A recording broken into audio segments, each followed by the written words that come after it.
All right, guys, welcome back. Today we're going to do Ghost issue number 6, Dark Horse Comics. So we're going to continue the story covered by Adam Hughes. I don't know how you say it properly.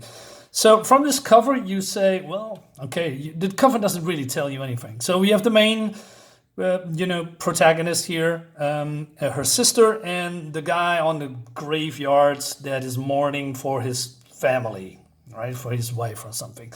And he's probably going to be important later, but he is a brief in here because it serves the story. Now, this particular issue is not about ghosts, right? Not about, the main person, that has her name here on the cover. No, it has, we're going to take a look in the inside through the eyes of the killer. And the killer is basically the star of the show here. And the writing is so good. I really admire that.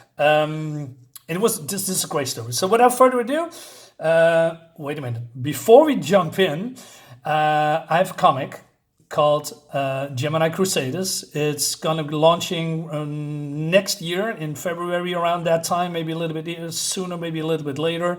It's an action, fantasy, sci-fi comic that I've made. I'm the writer and creator. I'm going to leave the link in the description. You can, check it out. I'm going to release more images and story through the coming months, and if you haven't subscribed to my YouTube channel, please do. I do daily videos, unboxings, reviews every day new content. All right, without further ado, let's dive in. So we start here in Arcadia, and this guy is being called, along with these two, by a person that wants Ghost dead, but this person doesn't want to be here. And he's been called forth by none other than, I believe, the main villain for Ghost, that is called Dr. October. We know nothing about him, what he wants with her, but it seems that they have to prove themselves. Now, how do they improve themselves? By killing each other. There's only one person left, and that's getting basically the job, right? And so these two getting at each other, right? Try to kill each other, and he's, just standing in a corner looking. But then he's going to use his powers, and there is something wrong with them, right? And they are throwing each other at them like animals, lust. And it goes so literally so far that they actually killing each other in ecstasy. That's his powers. Right? He says, then I hear a sound which I can identify, like the air leaking out of something. Dr. October is laughing. His face is worse than his laugh, what I can see of it. He says, very, very good. If I may ask, what is the nature of your powers? Are they psionic? Well, basically, he's stimulating the part of the brain that makes you horny. So he gives, throws money at this guy. He's called himself Hunger. So if you complete the mission, you get the rest of the money. All right. So basically, he's also a misogynist or something, right?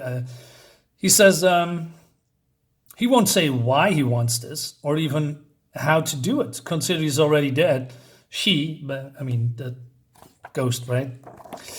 But I've already said I do business with any man if the money's good, never women. I will not stand working for women, which doesn't preclude hunting them down. This might be fun after all. She is a looker. Something about the eyes. I head over to the graveyard where the picture was taken. Arcadia's finest are out in force. They're getting ready for Halloween called Hell Night by the locals. Gee, I wonder. So, and then he looks in, and his eye catches this blonde woman. And he says, or thinks, how some people tick you off just by the way they hold the fork. I'm starting to see red after 5 seconds. I can't take my eyes off her. She catches me looking and dismisses me with a blink, a tiny raise of her perfect chin. And then he uses a power on her. I hate strong women. Women who think who they're in control. Women who think they're better than me. Let's see how strong you are now, little miss. So he brings her outside because he says, hey, I'm a doctor. I've seen this before. He says, now she needs me. Just a suggestion, a little sympathy. She's mine. I've learned women have huge emotions, but they hang them on such little things. Suppose you could have any woman you wanted, anyone you see someone in rock videos or movies and just, well, get to have them. Now imagine that again and again and again. After, say, 20 times, it starts to feel like washing your hands or reading a magazine. Nothing's happening and makes me even angrier. I try something that's been working for me these days. I pull the plug right in the middle. The look on their faces, the shock, embarrassment, revulsion, it breaks them down. They know they've lost everything. But even this doesn't work. It's old. I don't feel anything. I want to die. Now imagine you have the power to do this. I mean, you probably must.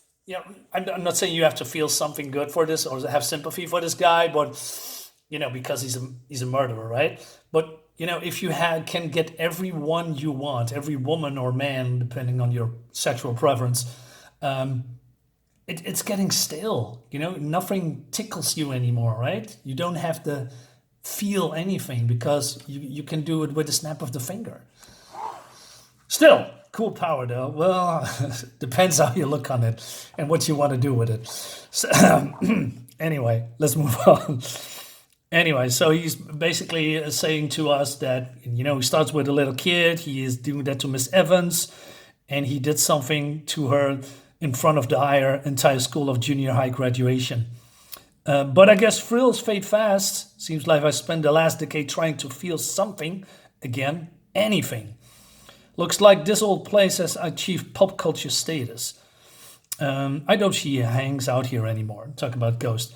But then he says, but as I'm about to leave, I see his face that catches my eye. He's intent, staring at something like his heart will break. It's weird, but I get a lump in my throat. He's feeling something stronger than I ever will again. It makes me want to take it away from him and break him. Then I see what he's staring at, and I forget about him. It's her. Something steers that hasn't in a long, long time. She takes my breath away. So yeah, it's Ghost and this guy from, what I said, this one at the cemetery, and he's following her, right?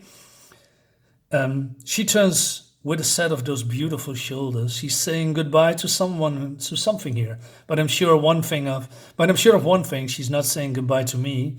Mr. Heartbreak tags along. Wake up, smell the coffee, pal. She's not yours, she's mine. She's the one who can do it for me. She can make me hot inside again. And if she won't, I'll make her. Who's this guy, right? We've seen him before. Remember smoking in comics, guys? You don't see that anymore. All right, so Ghost is home and a sister, and then this guy comes, says, "Hey, I'm sorry. I know you know me, but can we talk?" And she says, "Why did you follow me?" "Okay, great. I eavesdropped on you. You stalked me. Now we even say goodbye." "Wait, you heard everything else. Now I need you to listen to me, to something. I'm surrounded by death. The people I love the most are all dead. My wife, my parents, and for some reason I get you out of my mind. You're all I think about." But she says, "Hey, whoever you are, I'm sorry about your personal life, but you need to go." But then hunger activates his power, and then they are being overtaken by lust. And he says, "Please, my God, open the door. I am. Just let me get this damn lock." So he comes in, but she turns automatically into a ghost, breaks his face almost. And then her sister comes in, and she joins in as well.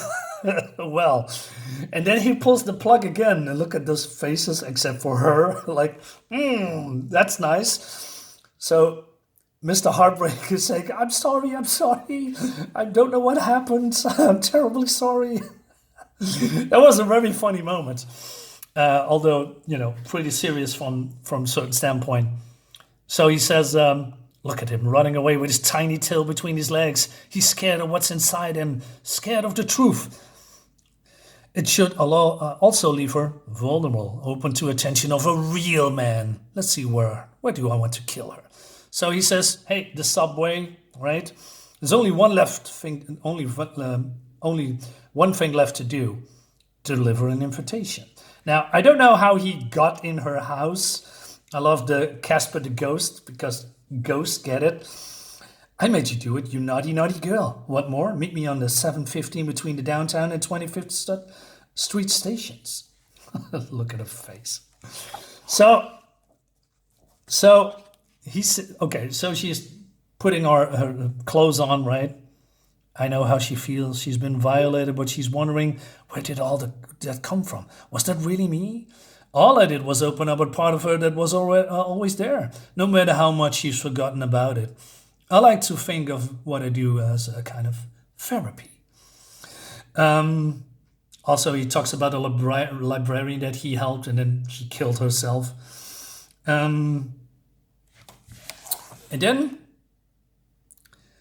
he says that he's going to enjoy her before he kills her. The art looks great, by the way. Who's the artist? I forgot to mention that. So, Scott Benefiel. Yeah, looks great. Even the inker, Jasen Rodriguez. Looks good. Looks really good. So he is waiting for her on this train, right? And he says, I'll let her keep control for a second. I'm enjoying this. So Ghost says, hey, what are you doing to me and why? And he says, it's nothing personal, honey. It's just a job. Who's paying you? Talk fast, because I ought to warn you. Everyone I need answers from these days keep dying violently.